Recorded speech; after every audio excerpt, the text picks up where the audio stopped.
प्रभु की महिमा प्रकट होगी और सब मनुष्य उसको एक साथ देखेंगे। आइए हम परमेश्वर की महिमा हम 227 में ये गीत सुनेंगे।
जग में जिसका स्थान नहीं है, जग में जिसका मान नहीं है, जग में जिसका स्थान नहीं है, जग में जिसका मान नहीं है। राज्य तुम्हें देने के लिए, राज्य तुम्हें देने के लिए यीशु राजा बुलाता है।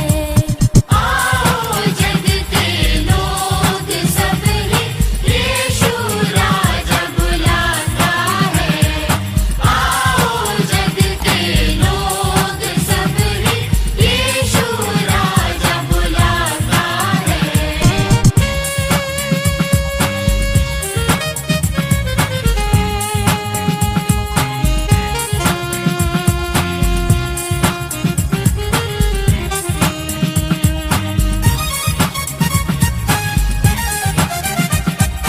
जग में तुम हो भूखे मरते, जग में तुम हो प्यासे मरते, जग में तुम हो भूखे मरते, जग में तुम हो प्यासे मरते।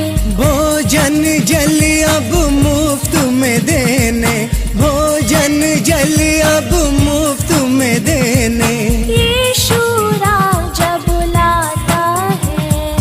आओ जग के लोग सब ही, यीशु राजा बुलाता है। आओ जग के लोग सब ही, यीशु राजा बुलाता है।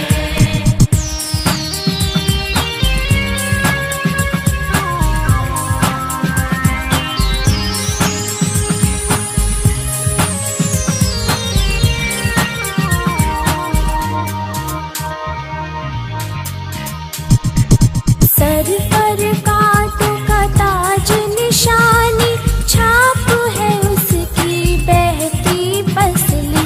सर पर कांटों का ताज निशानी, छाप है उसकी बहती पसली।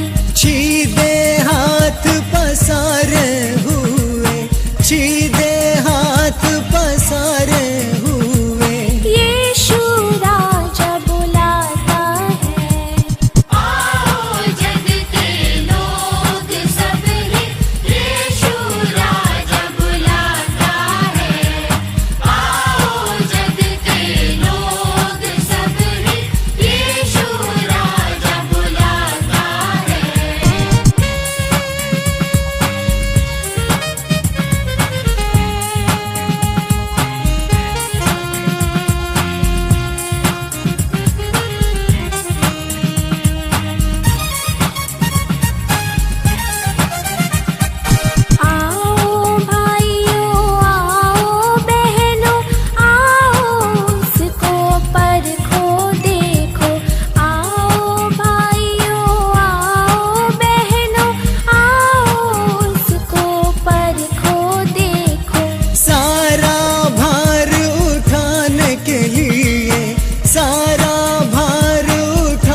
हमारे होठों को खोल दीजिए तो हम आपकी स्तुति करेंगे।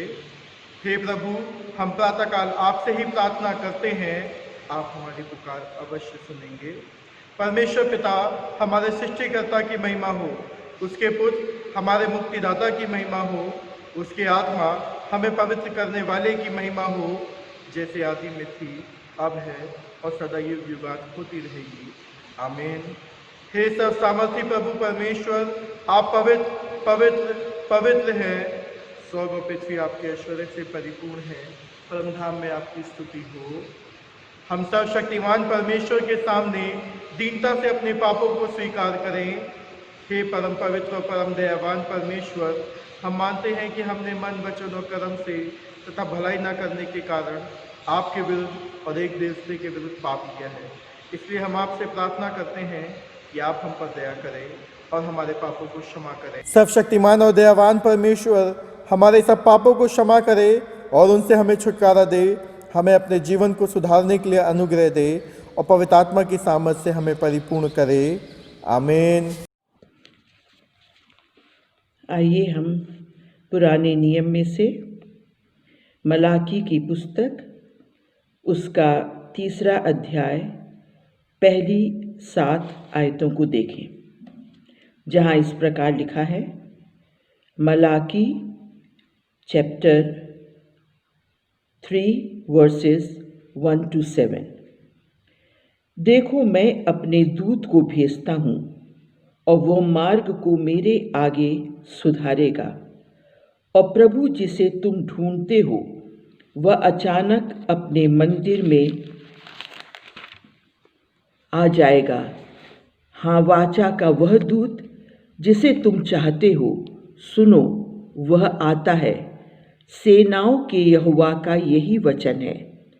परंतु उसके आने के दिन को कौन सह सकेगा? और जब वह दिखाई दे तब कौन खड़ा रह सकेगा? क्योंकि वह सोनार की आग और धोबी के साबुन के समान है। वह रूपे का ताने वाला और शुद्ध करने वाला बनेगा और लेवियों को शुद्ध करेगा और उनको सोने रूपे के समान निर्मल करेगा। तब वे यहोवा की भेंट धर्म से चढ़ाएंगे। तब यहूदा और यरूशलेम की भेंट यहोवा को ऐसे भाएगी जैसे पहले के दिनों में और प्राचीन काल में भाती थी।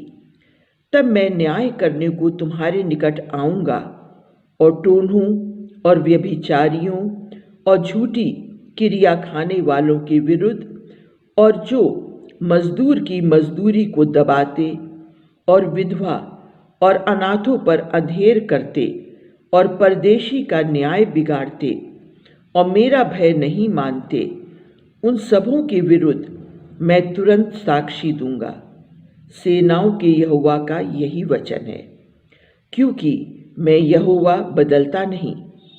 इसी कारण हे याकूब की संतान, तुम नष्ट नहीं हुए। अपने पुरखाओं के दिनों में तुम लोग मेरी विधियों से हटते आए हो और उनका पालन नहीं करते। तुम मेरी ओर फिरो, तब मैं भी तुम्हारी ओर फिरूंगा। सेनाओं के यहोवा का यही वचन है।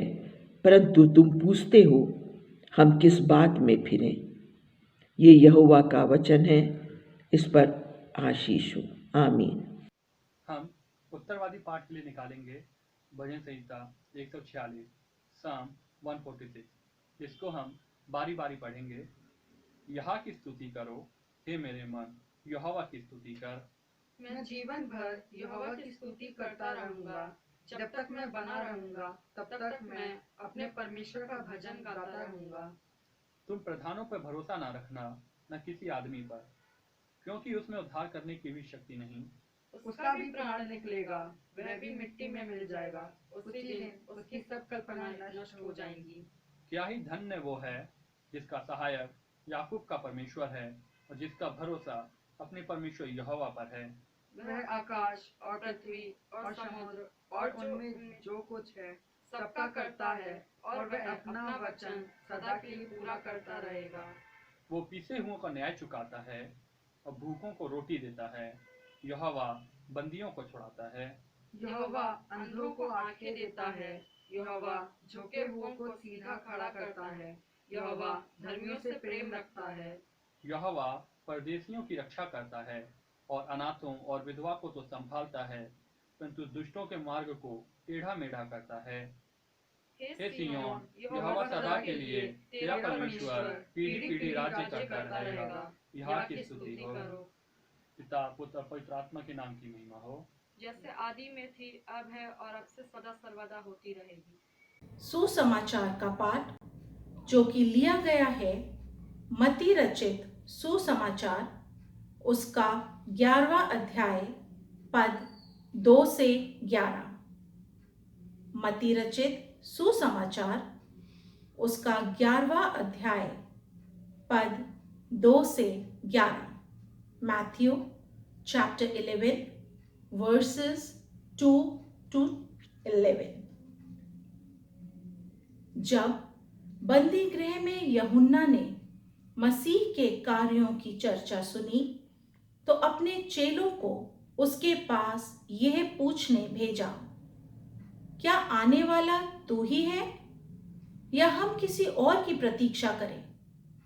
यीशु ने उन्हें उत्तर दिया, जो कुछ तुम सुनते और देखते हो, जाकर उसका समाचार यूहन्ना को दो कि अंधे दृष्टि पाते, लंगड़े चलते, कुष्ठ रोगी शुद्ध किए जाते, बहरे सुनते, मुर्दे जिलाए जाते और कंगालों को सुसमाचार सुनाया जाता है। और धन्य है वह जो मेरे कारण ठोकर खाने से बचा रहता है। उनके जाते समय यीशु भीड़ के लोगों से यूहन्ना के विषय में कहने लगा, तुम जंगल में क्या देखने गए थे? हवा से हिलते हुए सरकंडों को? फिर तुम क्या देखने गए थे? कोमल वस्त्र पहने हुए मनुष्य को? देखो, कोमल वस्त्र पहनने वाले राजभवनों में रहते हैं। फिर तुम क्यों गए थे? किसी नबी को देखने के लिए? हाँ, और मैं तुमसे कहता हूं, नबी से भी बड़े व्यक्ति को। ये वही है जिसके विषय में लिखा है, देख, मैं अपने दूत को तेरे आगे भेजता हूं, जो तेरा मार्ग तेरे आगे तैयार करेगा। मैं तुमसे सच कहता हूं कि स्त्रियों से जन्म लेने वालों में यूहन्ना बपतिस्मा देने वाले से बड़ा कोई भी नहीं हुआ। फिर भी जो स्वर्ग के राज्य में छोटे से छोटा है, वह उससे बड़ा है। ये परमेश्वर का वचन है। परमेश्वर का धन्यवाद हो। आमीन। विश्वास वचन। मैं सर्वशक्तिमान पिता, स्वर्ग और पृथ्वी के सृष्टिकर्ता परमेश्वर पर विश्वास करता हूँ। मैं उसके इकलौते पुत्र हमारे प्रभु यीशु क्रिस्त पर विश्वास करता हूँ। वो पवित्र आत्मा की सामर्थ से गर्भ में आए और कुंवारी मरियम से जन्मे। उन्होंने पैंतुस पिलातुस के शासन में दुख भोगा। वो क्रूस पर चढ़ाए गए, मरे और गाड़े गए और मृतों के लोक में उतरे। तीसरे दिन वो जी उठे। वो स्वर्ग पर चढ़ गए और पिता की दाहिनी ओर विराजमान हुए। वो जीवित और मृतों का न्याय करने को फिर आएंगे। मैं पवित्र आत्मा पर, पवित्र सर्वलौकिक कलीसिया पर, संतों की संगति, पापों की क्षमा, देह के पुनरुत्थान और शाश्वत जीवन पर विश्वास करता हूँ। हे हमारे स्वर्गीय पिता, आपका नाम पवित्र माना जाए, आपका राज्य आए, आपकी इच्छा जैसे स्वर्ग में पूरी होती है वैसे पृथ्वी पर भी पूरी हो। हमारे दिन भर की रोटी आज हमें दीजिए। आप हमारे अपराधों को क्षमा कीजिए जैसे हमने अपने अपराधियों को क्षमा किया है। आप हमें परीक्षा में मत डालिए, परंतु बुराई से बचा लीजिए, क्योंकि राज, पराक्रम और महिमा अब और सदा सर्वदा आपका ही है। आमीन। पवित्र निवेदन। हे प्रभु, अपने आत्मा की शक्ति से हमें प्राण फूंक दीजिए और आपकी सेवा आनंद से करने के लिए हमें जागरूक कर दीजिए। न्याय और स्वतंत्रता को फैलाने के लिए हमारी सहायता कीजिए। और सबको जीवन की भरपूरी प्रदान कीजिए। दरिद्र और दलितों के प्रति अपना प्रेम हम में उत्पन्न कीजिए। जो बीमार हैं और मृत्यु के निकट हैं, उन सबको आशा और दिलासा दीजिए। वर दीजिए कि हमारे देश में एकता और मेल मिलाप बना रहे और देशवासियों को शांति की आशीष मिले। जिनको अधिकार प्राप्त है उनका अपने पवित्र आत्मा के द्वारा मार्गदर्शन कीजिए और आपका शासन समस्त संसार में हो। हे प्रभु, अपने लोगों को आशीष दीजिए और हमें विश्वास तथा प्रेम में स्थिर रखिए। आज की विशेष प्रार्थना प्रभु यीशु के जन्म दिवस के पूर्व दूसरा रविवार। विशेष प्रार्थना। हे सर्वशक्तिमान परमेश्वर, आपने अपने सेवक यूहन्ना बपतिस्मादाता को भेजा कि वो आपके पुत्र प्रभु यीशु के आगमन के लिए आपके लोगों को तैयार करे। हमें आपसे प्रार्थना करते हैं कि शुभ समाचार के सेवकों और प्रबंधकों को ऐसी प्रेरणा दीजिए कि वे हमें, जो आपकी आज्ञा का पालन नहीं करते, आपके प्रेम के प्रति आज्ञाकारी बना सके, ताकि अंत में जब हम मसीह के न्याय आसन के सामने खड़े हों तो हम इस योग्य ठहरें कि वो हमें स्वीकार कर सके। उन्हीं के द्वारा जो आपके और पवित्र आत्मा के साथ एक परमेश्वर है और अब तथा सदा सर्वदा जीवित और राज्य करता है। आमीन। काल के सृष्टिकर्ता परमेश्वर, आपने अंधकार को दूर किया और आप संसार में प्रकाश लाए। आप हमारे मध्य से पाप के अंधकार को मिटा दीजिए, हमारे हृदय में अपने सत्य का प्रकाश उत्पन्न कीजिए और हमारे हाथों को भले कार्य करने के लिए सबल बनाइए। आपके पुत्र प्रभु यीशु मसीह सत्य ज्योति हैं, उन्हीं के द्वारा आप हमें प्रकाश और आनंद प्रदान कीजिए। आमीन। हे शाश्वत परमेश्वर पिता, आपके सामर्थ्य से हमारी सृष्टि हुई और आपके प्रेम द्वारा हमारा उद्धार हुआ। आप अपने पवित्र आत्मा के द्वारा हमारा मार्गदर्शन कीजिए और हमें सबल बनाइए कि आज हम अपने आप को प्रेम से आपकी और एक दूसरे की सेवा में अर्पण करें। हम प्रार्थना करेंगे। मेरे मुंह की बातें, हम सबकी सोच, ऐ खुदावन तुझे पसंद आए, ऐ हमारी चट्टान और हमारे बनाने वाले। आमीन। आज का प्रस्तावित विषय the coming of Christ is good news for the oppressed. Yeshu Masih का इस संसार में आना खुशखबरी है उन लोगों के लिए जो विभिन्न रूपों से दबाए जाते हैं, परेशान किए जाते हैं, प्रताड़ित किए जाते हैं या चिंताओं में रहते हैं। और जब आज का वह कलाम हम और आप पढ़ रहे हैं तो मैं आपका ध्यान आकर्षित करना चाहूँगा।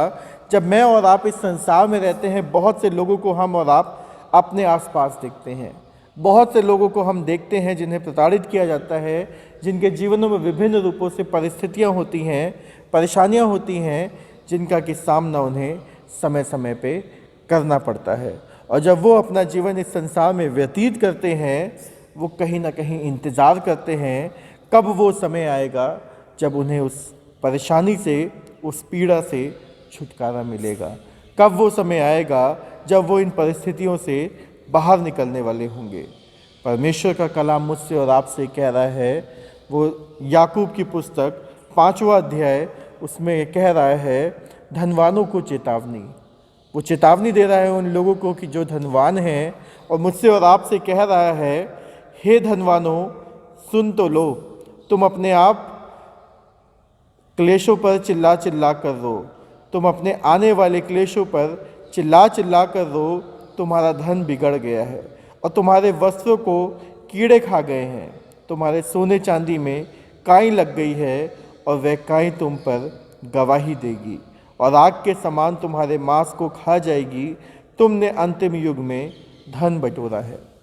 अगर हम यहाँ पर सुने तो कहीं ना कहीं बड़े ही कठोर शब्द हैं जिससे मुझे और आपको या फिर उन धनवानों को संबोधन किया जा रहा है जो इस संसार में रह कर के अपना जीवन जीते हैं और इसलिए जीते हैं कि जितना हो सके धन में और आप अर्जित कर लें, क्योंकि ये धन ही है जो मेरे काम आएगा, आपके काम आएगा। लेकिन हम जानते हैं कि जब बीते समय में कोरोना आया तो हम जानते हैं किस तरह की परिस्थितियां हुई, किस तरह की चुनौतियां हुई कि जो पैसा मेरे पास हो, आपके पास हो, वो शायद मैं और आप इस्तेमाल नहीं कर सकते थे, क्योंकि हर एक चीज़ पर रिस्ट्रिक्शन लग गया था। और जब हर एक चीज़ पर रिस्ट्रिक्शन लगा, मैं और आप घरों में बंद हो गए, डर के मारे रहने लगे कि अब आगे क्या होगा। यहाँ पर लिखा है, हे धनवानों सुन लो, आने वाले समय के लिए चिल्ला चिल्ला करके रो, क्योंकि जो क्लेश आना है वो तो आना ही है। वो तुम्हारा धन जो है वो बिगाड़ देगा, तुम्हारे धन को बिगाड़ देगा। और हम जानते हैं कि ये जो क्लेश हमारे संसार में आया, इसने जो इकोनॉमी है उसको किस तरह से डिस्टर्ब किया, सारी आर्थिक व्यवस्थाओं को इस तरह से हिला दिया कि आने वाले कई सालों में इसको समय लगेगा सुधरने में। और हम और आप आज भी इसी कोशिश में लगे हैं कि किस प्रकार से अपने लिए धन जो है वो इकट्ठा कर लें, अर्जित कर लें। परमेश्वर का कलाम कह रहा है, तुम्हारे सोने चांदी में काई लग गई है और वह तो काई तुम पर गवाही देगी और आग के समान तुम्हारे मांस को खा जाएगी। तुमने अंतिम युग में धन बटोरा है। और जब हम उन कठिन समय में अपने लिए धन बटोरते हैं, क्योंकि हम जानते हैं बहुत से ऐसे लोग थे, बहुत से ऐसे परिवार थे जो लोगों की मदद के लिए ऐसे समय पे बाहर ना निकले। उन्होंने अपने लिए, अपने करीबियों के लिए सब कुछ इकट्ठा करके रखा कि कहीं मुझे कम ना पड़ जाए, मेरे पड़ोसी को कम ना पड़ जाए, या फिर मेरे परिवार के लोगों को कम ना पड़ जाए, इसीलिए हम किसी और की जो मदद है वो नहीं कर सकते। बहुत से ऐसे लोग थे ऐसे समय में बाहर निकले। हमारी कलीसिया के भी बहुत से ऐसे लोग थे जो इस समय पे बाहर निकले लोगों की मदद करने के लिए। और जब वो लोगों की मदद के लिए बाहर निकले, परमेश्वर उनके जीवनों में आशीष देता है, परमेश्वर उनके जीवनों में रहम करता है। लेकिन परमेश्वर मुझे और आपको, उन धनवानों को वार्निंग देता है, चेतावनी देता है कि हे धनवानों, रोक लो, तैयारी कर लो, क्योंकि जो समय आने वाला है वो कठिन है। क्योंकि परमेश्वर का कलाम कहता है, जिन मजदूरों ने तुम्हारे खेत काटे, उनकी वह मजदूरी जो तुमने धोखा देकर रख ली चिल्ला रही है, और लवने वालों की दुहाई सेनाओं के प्रभु के कान तक पहुंच गई है। तुम पृथ्वी पर भोग विलास में लगे रहे और बड़ा ही सुख भोगा। तुमने इस वध के दिन के लिए अपने हृदय का पालन पोषण करके उसको मोटा ताजा किया है। कई बार हम और आप भी जो पैसा होता है अपने ऊपर बहुतायत से उड़ाते हैं, अपने लिए बहुतायत से इकट्ठा करके रखते हैं कि किसी भी चीज़ के लिए मुझे और आपको कमी ना रहे। लेकिन कई बार लोगों की मदद करने को पीछे हटते हैं। जब मैं और आप परमेश्वर की तरफ देखते हैं, हम कहते हैं कि हम उसके अनुयायी हैं, हम उसके पीछे चलते हैं, लेकिन अपने जीवन से, अपने कामों से उसके नाम को आदर स्तुति नहीं देते। परमेश्वर मुझसे और आपसे खेदित होता है, परमेश्वर मुझसे और आपसे दुखी होता है। ये वही मेरा बेटा है, ये वही मेरी बेटी है जिसको मैंने संसार में इसलिए भेजा था कि मेरे काम को आगे बढ़ाने वाला हो। और हम आज के कलाम में देखेंगे कि कई बार कैसे लोग जो हैं एक दूसरे से एक्सपेक्टेशंस रखते हैं। हमारा स्वर्गीय पिता हमसे एक्सपेक्टेशंस रखता है, संसार के लोग हमसे एक्सपेक्टेशंस रखते हैं कि हम सर्टेन वे में इस संसार में बिहेव करें। और जब हम वैसा नहीं करते, लोगों की समझ से परे होते हैं, तो वो चिंतित होते हैं, वो फिक्रमंद होते हैं। कई बार हम और आप इस संसार में रह करके अपने बच्चों के लिए बड़ा ही फिक्रमंद होते हैं कि वो इस तरह से अपना जीवन नहीं जी रहे, अपने जीवनों में सही डिसीजंस नहीं ले रहे, अपने जीवन में कहाँ जा रहे हैं, चिंता का विषय है। लेकिन जब परमेश्वर मेरे और आपके लिए दुखी होता है कि हम अपने जीवनों में सही डिसीजंस नहीं ले रहे, हम अपने जीवन से वो प्रेम नहीं दर्शा रहे जो अपने करीबियों से हमें दर्शाना चाहिए, हम अपने पड़ोसी से वो प्रेम नहीं कर रहे जो हमें करना चाहिए, तो वो मुझसे और आपसे भी दुखी होता है, परेशान होता है, फिक्रमंद होता है कि ये क्या कर रहे हैं। परमेश्वर कहता है, तुमने धर्मी को दोषी ठहराकर मार दिया है, तुमने धर्मी को दोषी ठहराकर मार दिया। और ये सच बात है कि जो स्वर्गीय पिता परमेश्वर जब इस संसार में था, मेरे और आपके पापों के कारण वो मारा गया। आज भी मैं और आप अपने जीवन से, अपने कामों से बदले नहीं हैं, वही लाइफस्टाइल चल रहे हैं, उसी दिनचर्या पे चल रहे हैं। कोई डर नहीं है, कोई एक्सक्यूज़ नहीं है। हमें और आपको लगता है हम अपने घरों में रहें, बचे रहें, वही सब कुछ है। ना तो पड़ोसी की मदद करना चाहते हैं, ना घर से बाहर निकल के परमेश्वर से हमदो सिताइश में संगति करना चाहते हैं। परमेश्वर उन लोगों से भी कहता है जो इस समय परेशानी में हैं, दुख में हैं। हो सकता है आप अपने स्थानों में जहाँ पर हों, आप उसमें आते हैं जो दुखी लोग हैं, जो पीड़ित हैं। बहुत सी परीक्षाएं, बहुत सी परेशानियां आपके जीवन में हों और आप सोचते हैं वो समय कब आएगा जब मेरे समय बदलने वाला होगा। परमेश्वर का कलाम कहता है, हे भाइयों, प्रभु के आगमन तक धीरज रखो। परमेश्वर उन लोगों से बात कर रहा है जो दुख में है। परमेश्वर उनसे कह रहा है धीरज रखो, क्योंकि वो समय निकट है जब परमेश्वर इस संसार में आएगा। और जब परमेश्वर इस संसार में आएगा तो हम जानते हैं कि वो मेरा और आपका हिसाब करने वाला होगा। यदि हम इस संसार में प्रताड़ित किए गए हैं, यदि हमें इस संसार में चुनौतियों का सामना करना पड़ा किया है, यदि हमने इस संसार में उत्पीड़न सहा है, परमेश्वर मेरे और आपके साथ खड़ा है। और जब वो मेरे और आपके साथ खड़ा है, वो मेरा और आपका हिसाब करेगा। लिखा है, प्रभु के आगमन तक धीरज धरो। किसान पृथ्वी को बहुमूल फसल की आशा रखता हुआ प्रथम और अंतिम वर्षा होने तक धीरज धरता है। तुम भी धीरज धरो। हम जानते हैं कि किसान जब बीज लगाता है उसके बाद वो इंतज़ार करता है कि कब पहली वर्षा होगी और कब अंतिम वर्षा होगी, और इस समय अंतराल में वो धीरज रखता है। कई बार हम और आप जब इस संसार में होते हैं, मेरे अनुरूप चीज़ नहीं हो रही होती है, आपके अनुरूप चीज़ नहीं हो रही होती है, तो हम पैनिक करने लगते हैं। हम सोचते हैं अब आगे क्या होगा, कैसे मेरा जीवन बदलेगा, कैसे ये काम होगा, कैसे जो मुझे चाहिए वो मिलने वाला होगा, और हम और आप बड़े ही परेशान होते हैं। लेकिन परमेश्वर कहता है धीरज धरो उस किसान के समान। और जब किसान के समान धीरज धरो तो कहता है कि मैं जो हूँ जल्द ही इस संसार में आने वाला हूँ। लिखा है, तुम भी धीरज धरो और अपने हृदय को दृढ़ करो, क्योंकि प्रभु का आगमन निकट है। हे भाइयों, एक दूसरे पर दोष न लगाओ ताकि तुम दोषी न ठहरो। देखो, हाकिम द्वार पर खड़ा है। परमेश्वर का कलाम कहता है कि जब तुम धीरज धरो तो धीरज के साथ साथ एक दूसरे पर दोष मत लगाओ, क्योंकि जब हम अपनी परिस्थितियों में होते हैं, अपनी परेशानियों में होते हैं, हम हर एक के ऊपर इल्ज़ाम लगाते हैं, हर एक के ऊपर उंगली उठाते हैं, हर एक के ऊपर शिकायत करते हैं कि तुम्हारी वजह से ये मेरे जीवन में ये चुनौतियाँ आई, तुम्हारी वजह से मेरे जीवन में ये परिस्थितियाँ आई। हर एक चीज़ के लिए हम दूसरे को जिम्मेदार मानते हैं और कभी भी अपने जीवन में जो है ये नहीं मानते कि जो कुछ भी हो रहा है वो किसी योजना का भाग है।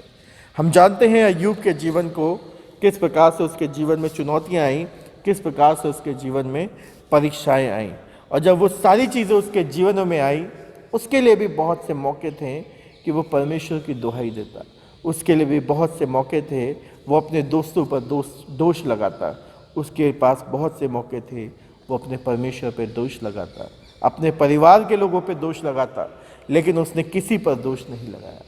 और इसलिए परमेश्वर कहता है कि जब तुम दूसरे पे दोष नहीं लगाते तो तुम पर भी दोष नहीं लगाया जाएगा, क्योंकि वो समय निकट है जब स्वर्गीय पिता परमेश्वर इस संसार में आएगा। और जब आएगा तो किन के लिए आएगा? शुरुआत में हमने ध्यान दिया, the coming of Christ is a good news for oppressed. परमेश्वर जो है इस संसार में जो आता है उन लोगों के लिए आता है जो प्रताड़ित हैं, जो परेशान किए गए हैं, जो अलग अलग परिस्थितियों में पड़े हुए हैं और अपने जीवन से त्रस्त हैं। लिखा है, देखो मैं अपने दूत को आगे भेजता हूँ, वो मार्ग को मेरे आगे सुधारेगा। हम जानते हैं कई बार बड़े बड़े जो नेता और अभिनेता और पॉलिटिशियंस जो हैं जब सफ़र करते हैं तो उनके सफ़र की तैयारी से पहले ही जो रोड है वो तैयार किया जाता है। और जब रोड तैयार किया जाता है तो वो उसमें हर एक गड्ढा जो है वो हटाया जाता है, हर एक जो छोटी बड़ी चीज़ें होती हैं उन पर ध्यान दिया जाता है कि जो आने वाला है उसका सफ़र जो है वो सुहावना हो। हम जानते हैं आगरा में किस प्रकार से समय समय पे MG रोड्स का रिपेयर शुरू हो जाता है कि कभी डोनाल्ड ट्रंप आने वाला है, कभी कोई नेता आने वाला है, अभिनेता आने वाला है, और उससे आगे जो है लोग चलते हैं, फ्लीट चलती है जो उसके रास्ते को सुधारती है या फिर खाली कराती है, जाम से बचाती है। यहाँ पर लिखा है, देखो मैं अपने दूत को भेजता हूँ और वह मार्ग को मेरे आगे सुधारेगा, और प्रभु जिसे तुम ढूंढते हो वो अचानक अपने मंदिर में आ जाएगा। हाँ, वाचा का वह दूत जिसे तुम चाहते हो, सुनो, वो आता है, सेनाओं के यहोवा का यही वचन है। और जब वो आता है तो मेरे और आपकी तैयारी किस प्रकार से है, ये सोचने का विषय है, ये जांचने का विषय है। कहीं हम भी तो उस 10 कुंवारियों की तरह नहीं जो इस संसार में रह कर के सोचती थी कि दूल्हे को आने में अभी समय है, दूल्हे को आने में अभी समय है। और जब वो आना शुरू हुआ तो ये परेशान हो गई, ये फिक्रमंद हो गई कि ये तो आ गया, मेरी और आपकी जो तैयारी है वो तो अधूरी है। परमेश्वर का कलाम मुझसे और आपसे कह रहा है कि वो जल्द ही आने वाला है, परंतु उसके आने के दिन को कौन सह सकेगा? जब वह दिखाई दे तब कौन खड़ा रह सकेगा? क्योंकि वह सोनार की आग और धोबी के सामुद के समान है। वह रूपे को ताने वाला और शुद्ध करने वाले बनेगा। वो रूप को ताने वाला है, यानी कि वो मेरे और आपके मनों को शुद्ध करने वाला है। जो कुछ भी मेरे अंदर कमियां हैं, आपके अंदर कमियां हैं, वो उन्हें निकाल देगा। और जब निकाल देगा तो उसका हिसाब किया जाएगा कि किस प्रकार से मैंने अपना जीवन जिया, किस प्रकार से आपने अपना जीवन किया।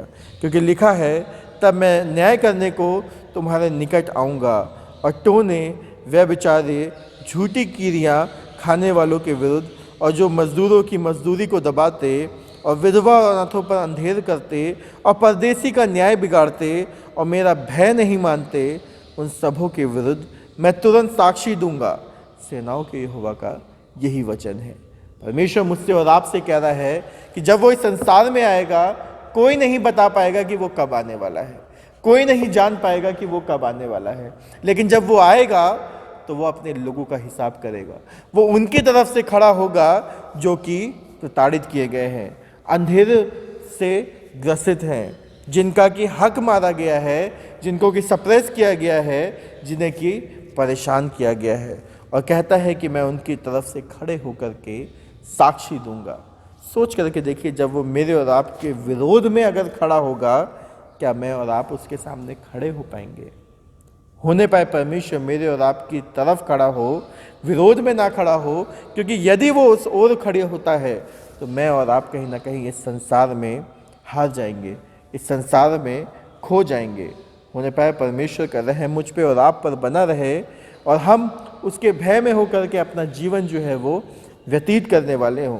क्योंकि हम जानते हैं कि जब हम उसके रास्ते पर नहीं चलते, उन अभिलाषाओं को जो वो मुझे और आपको अपने जीवन से पूरी करनी है, पूरी नहीं करते, तो वो दुखी होता है। क्योंकि वो मुझसे एक्सपेक्टेशंस रखता है, वो आपसे एक्सपेक्टेशंस रखता है। वो चाहता है कि हम अपने जीवनों में जो कार्य दिए गए हैं उनको पूरा करें। वो चाहता है कि हम उसके कार्य को आगे बढ़ाएं। और जब वो चाहता है तो कई बार लोग जो है मुझसे और आपसे चाहते हैं, और जब एक्सपेक्टेशंस मीट नहीं होती तो वो मुझ पे और आप पे क्वेश्चन मार्क बनाते हैं। हम यहाँ पर देख रहे हैं जो सुसमाचार का पाठ मेरे और आपके बीच में पढ़ा गया मत्ती 11 से, वहाँ पर हम पाते हैं किस प्रकार से यीशु मसीह जो है वो बात कर रहा है, किस प्रकार से यीशु मसीह जो है उस पर क्वेश्चन मार्क जो है वो यूहन्ना बना रहा है। और यूहन्ना क्यों क्वेश्चन मार्क बना रहा है, सोच करके देखिए। अगर हम मत्ती 3:16 में देखें तो यूहन्ना जो है यीशु मसीह को बपतिस्मा दे रहा है। और जब यीशु मसीह को बपतिस्मा देता है तो वो आगे कहता है कि ये परमेश्वर का जो पुत्र है जो इस संसार में आने वाला था, ये वही है जो कि मैं और आप जिसका इंतज़ार कर रहे थे। यूहन्ना 3:16 मत्ती 3:16 में लिखा है, और यीशु बपतिस्मा लेकर तुरंत पानी से ऊपर आया और देखो उसके लिए आकाश खुल गया और उसने परमेश्वर की आत्मा को कबूतर के समान उतरते हुए अपने ऊपर देखा। और यह भविष्यवाणी हुई कि यह मेरा प्रिय पुत्र है जिससे मैं अत्यंत प्रसन्न हूँ। यूहन्ना यहाँ पर कहता है, इससे पहले कह रहा है, मैं तो पानी से तुम्हें मन फिराव का बपतिस्मा देता हूँ, परंतु जो मेरे बाद आने वाला है वो मुझसे शक्तिशाली है, मैं उसकी जूती उठाने के योग नहीं। वह तुम्हें पवित्र आत्मा और आग का बपतिस्मा देता है। और आगे जब हम देखते हैं तो उसमें लिखा है, उसके सूप उसके हाथ में है और वो अपना खलियान अच्छी रीति से साफ करेगा। वह अपने गेहूं को तो खत्तों में इकट्ठा करेगा, परंतु भूसी और उसमें आग जलाएगा। और आगे कहता है, उस समय यीशु गलील से यरदन के किनारे यूहन्ना के पास उससे बपतिस्मा लेने आया, परंतु यूहन्ना ये कहकर उसे रोकने लगा, मुझे तो तेरे हाथ से बपतिस्मा लेना आवश्यक है और तू मेरे पास आया है। मुझे तो तेरे हाथ से बपतिस्मा लेना आवश्यक है और तू मेरे पास आया है। यानी कि साफ तौर पे यूहन्ना जो है यहाँ पर पहचान गया यीशु मसीह को और उससे कहता है कि मैं तो सबको बपतिस्मा दे रहा हूँ, लेकिन तू मुझे दे, क्योंकि मैं तेरे जूतों के बंद खोलने के लायक नहीं, मैं इस काबिल नहीं कि मैं तुझे बपतिस्मा दूँ। और उससे कहता है कि तू मुझे दे। यानी कि वो पहचान गया कि यही वो व्यक्ति है जो आने वाला है, यही वो मसीह है जिसका हम समय से इंतज़ार कर रहे हैं। लेकिन मत्ती 11 में यूहन्ना जो है वो चिंतित है, वो फिक्रमंद है, उसके मन में बहुत से प्रश्न हैं। और जब बहुत से प्रश्न हैं उनमें से एक ये है, क्या सचमुच में ये वही व्यक्ति है जिसका कि मैं और आप इंतज़ार कर रहे थे? क्या लिखा है? यूहन्ना ने बंदी गृह में मसीह के कामों का समाचार सुना और अपने चेलों को उससे ये पूछने भेजा, क्या आने वाला तू ही है या हम किसी दूसरे की बाट जो है? क्या आने वाला तू ही है या हम किसी दूसरे की बाट जो है? जो इस बात को दर्शा रहा है कि यूहन्ना तो जेल में है, लेकिन उसे चिंता है कि परमेश्वर का कार्य आगे कैसे बढ़ेगा। उसे अपने बारे में नहीं पता कि वो आगे कैसे बाहर निकलेगा, उसे अपने जीवन के बारे में नहीं पता कि उसके जीवन का आगे क्या होने वाला है।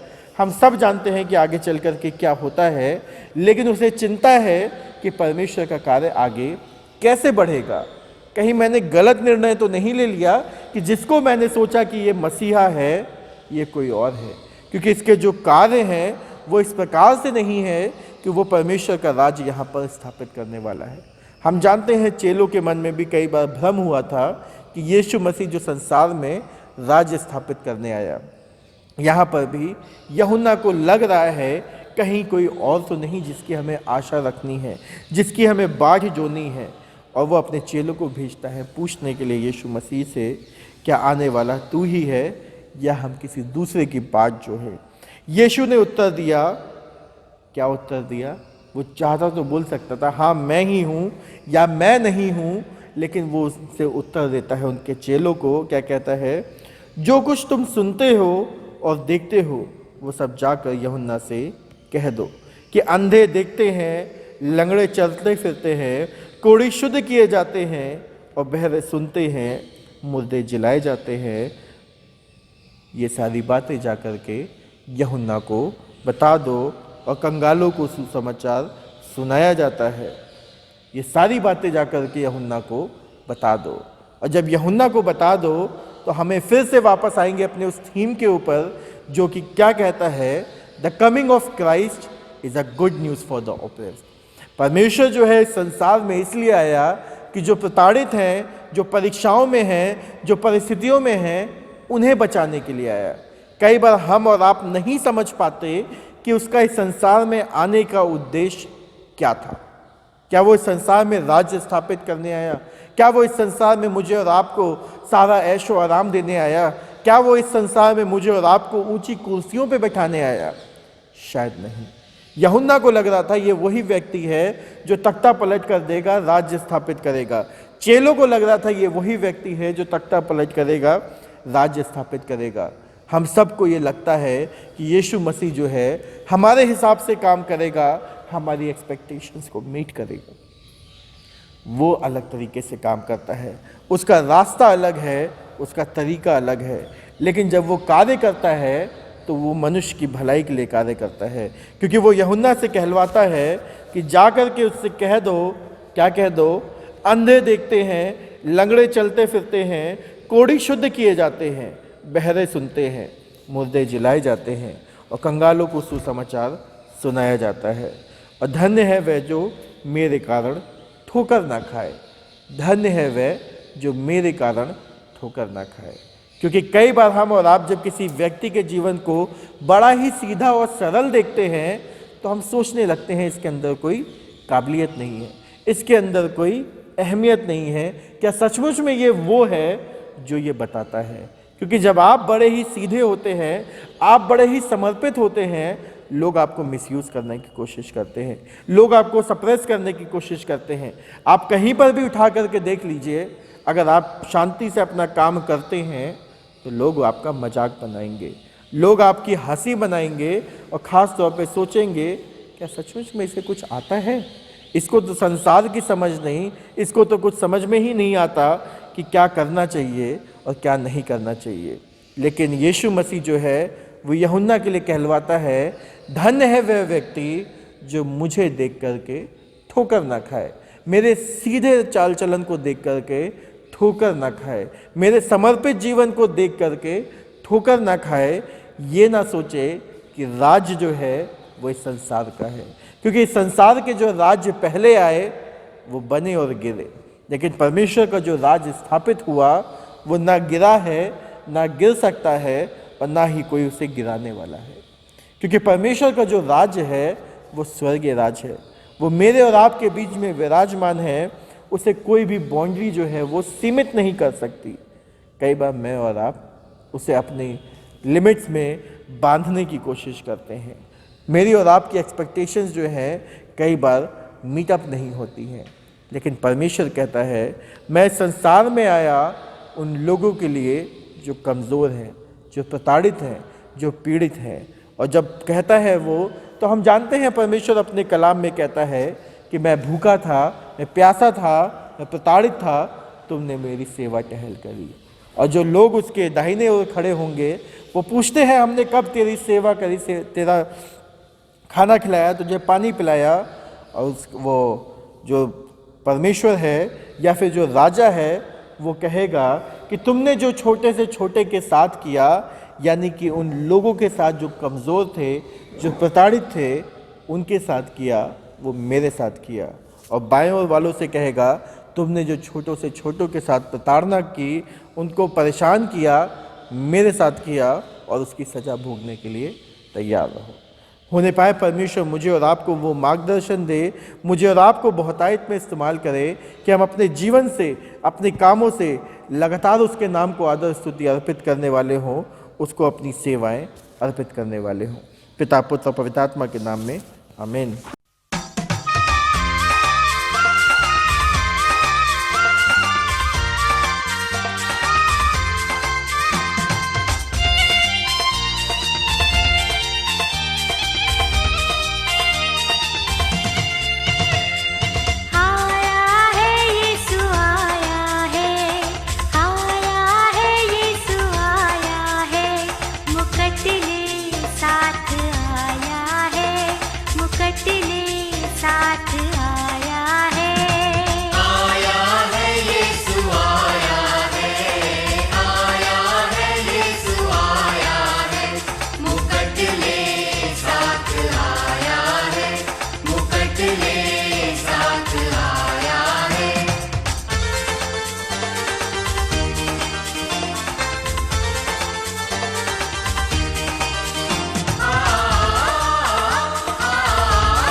मुकुट का राजा जाया है, मुकुट का राजा जाया है।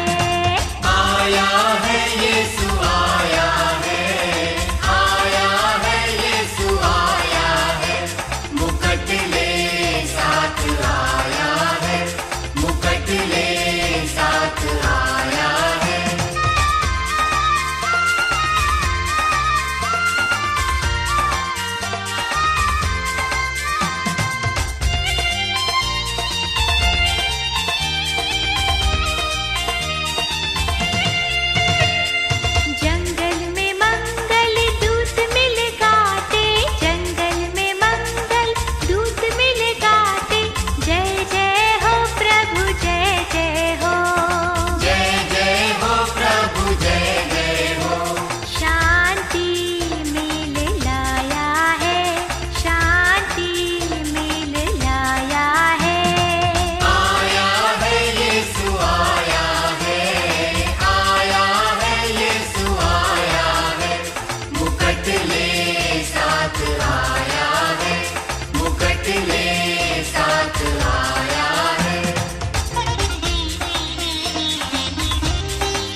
प्रभु यीशु क्रिस्त का अनुग्रह, परमेश्वर का प्रेम और पवित्र आत्मा की सहभागिता हम सब के साथ अब से लेकर सदा सर्वदा तक बनी रहे। आमीन।